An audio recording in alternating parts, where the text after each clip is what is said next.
Good afternoon. Two things before I start. Number one, I'm from a pharmacy background.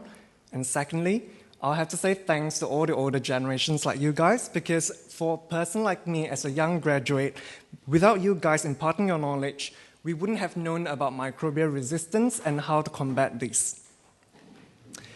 This is no longer foreign to all of us. Just last year, the World Health Organization released this report to tell us about the impending doom about antibiotic resistance.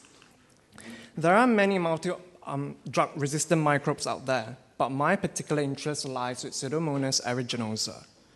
Because not only it forms biofilm in the most simplistic way, it can confer resistance by 1,000 times greater than that of its planktonic counterparts. This actually has clinical implications affecting not only the individual, but at a global level. Because resistance is inevitable, there are actually a lot of solutions that we can come up with, but the best would still be to create a new antimicrobials.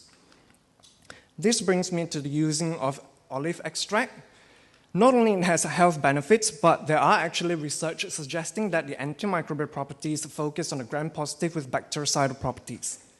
Let's look at the three molecular structures from olive extract. We have oleuropein, hydroxytyrosol, and verbascoside. Pay attention to these pyrocatechol moieties in all of the compounds. They are the ones who are believed to exert the antimicrobial properties that we all observe.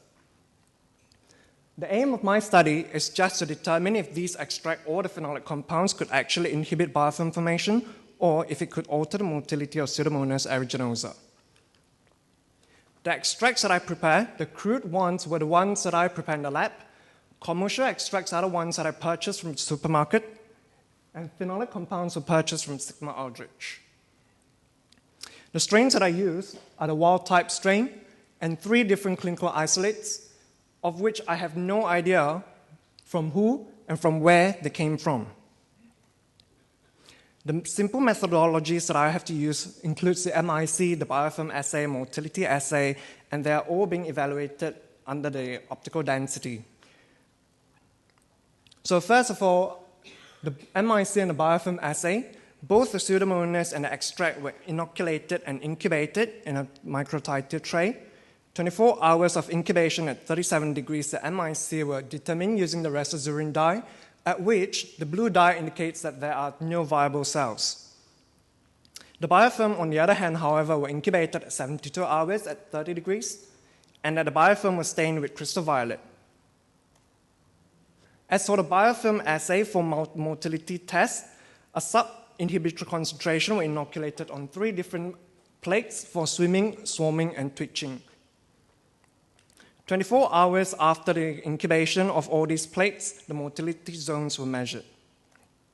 So first of all, my results, notice that my crude extract has no effect at all, unlike the commercial extract, which produced some antimicrobial effect.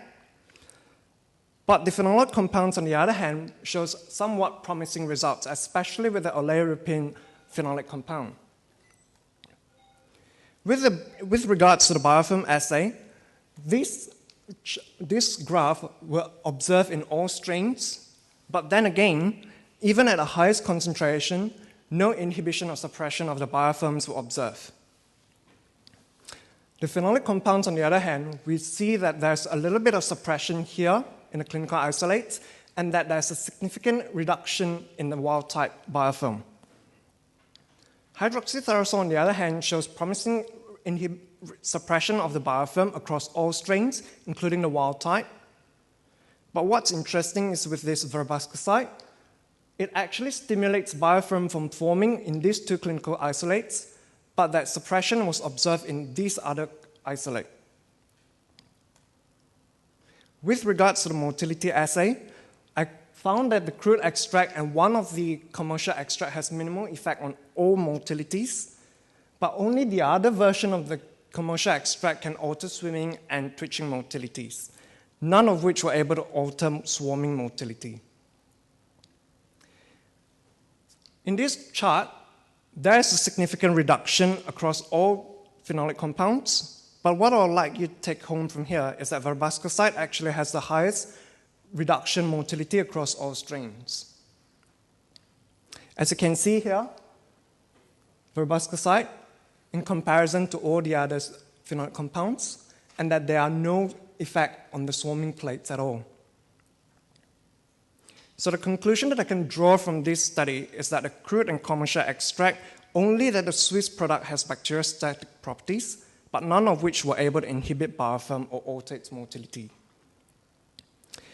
The phenolic compounds, on the other hand, suggest that only oleurepin and hydroxythiazole has bactericidal effects, but that only both of these can reduce biofilm formation.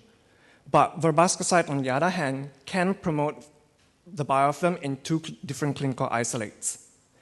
Verbascoside has the highest capability to reduce motilities. This aligns with a theory to suggest that a reduction in twitching motility increases biofilm formation. In doing this project, I asked myself, why did my extract not show any antimicrobial properties when there are actually studies out there to suggest that they actually work? Both of these studies suggest that per 100 grams of dried olive leaf would contain only this amount of oleuropein and hydroxythiazole. If both of these values were true and that I can extrapolate to the Australian olive leaves, that would mean that my extract will only contain this minute amount to begin with. Secondly, the limitations of this study includes that the phenolic compounds may have already prevented the biofilm from forming, but that the microplate reader that I'm using did not actually reflect the total biofilm that were present in the microtiter plate. This would mean that I'll need a different methodologies if I were to assess just the biofilm structures by itself. And also, I'll have to use more Pseudomonas strains to identify that this is actually a universal effect across all Pseudomonas. I could also try a combination of phenolic compounds, but bearing in mind that verbascoside can actually increase two of the clinical isolates biofilm. If I were to do something different with this project, say if I were to move on with other research based on this one, I'd like to identify where the specimens came from, if I could obtain the specimens from burns, sputums, or any other cultures that contain Pseudomonas. The other thing to note is that this study suggests that seasonal changes will affect the antimicrobial properties of olive extract. I conducted this study throughout winter, which may suggest that the antimicrobial properties of olive extract is somewhat lower. Because all of these studies were conducted only in 6 months to complete my honors project, I will have to need further investigation to identify what actually happens, or I may need more in vivo trials. But then again, Alexander Fleming suggests that because antibiotic resistance will happen one day, if we can use an alternative therapy to slow down resistance, or else this antimicrobial resistance will only be a dream. I can also try to use this against other superbugs. This study suggests that there are actually more than these titles. The other value of this study and the principle of application is that we know olive extract actually has antimicrobial effects, especially against gram-positive microorganisms.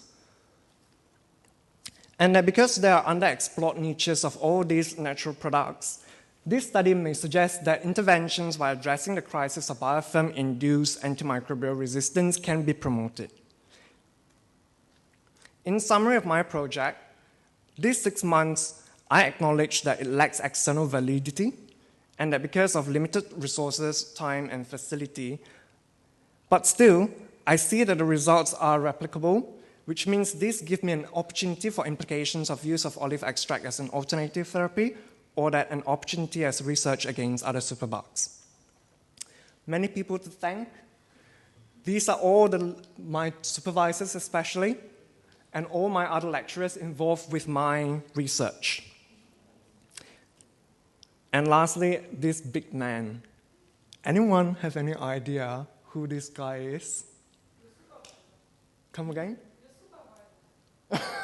He's actually the person who discovered H. pylori, the Nobel laureate who discovered H. pylori.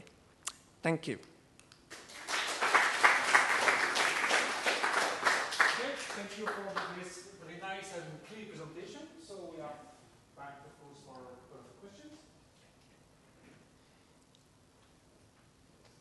Okay, you're back. Is you used swimming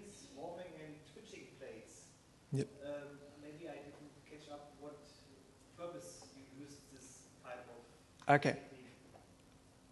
If I can use a hypothetical scenario to explain what these are, it's just to find out how biofilms are formed.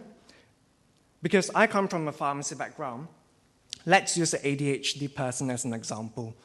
For biofilm to be formed, they'll have to swim and swarm just so to colonize the area. An ADHD person will be a hyper, they'll be jumping up and about, but they'll have to stop to twitch just so that biofilm can be formed. Same goes to the ADHD person. If they'll have to stop, then the curiosity builds up. Do you get what I'm trying to explain here? So it's more of like they swim and swarm to colonize an area, but they have to reduce the twitching to form biofilm. Yeah. Yes, please. Actually, there are biofilm assays that you have a tube and some water that can flow through. Maybe there's more specific biofilm assay. My supervisor did mention that before, but because we actually have limited resources, yeah, and plus, yeah, for us, our honors is only 6 months, so we actually have to reduce a lot of all these costs involved. Okay, please. You used the olive leaf. Leaf. Come again? What about with olive flower? I did not look at that. Yeah. Yes, please. Actually, I want to know is any other your results agree or disagree with previous work? Because I noticed that many work on antibacterial effect of olive oil. Some says yes, some says no.